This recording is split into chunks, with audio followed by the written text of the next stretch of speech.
เดี๋ยวอาจารย์ผมจะมาตัดวัว45นะครับผมเพื่อที่จะเข้ามุมเนาะ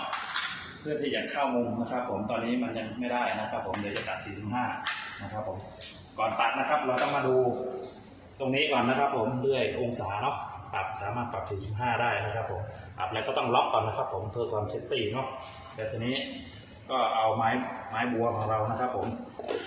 นี่ครับมาทาบดูนะครับผมทาบนะครับผมทาบดูก่อนนะครับ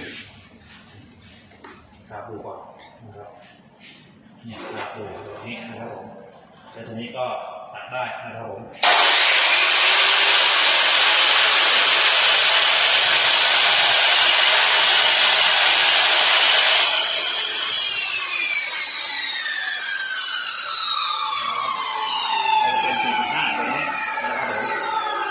เพื่อที่จะมาใช้ต่อท่านะครับผมประมาณลักษณะแบบนี้เนาะมาลักษณะแบบนี้เข้ามุมโอเคครับผม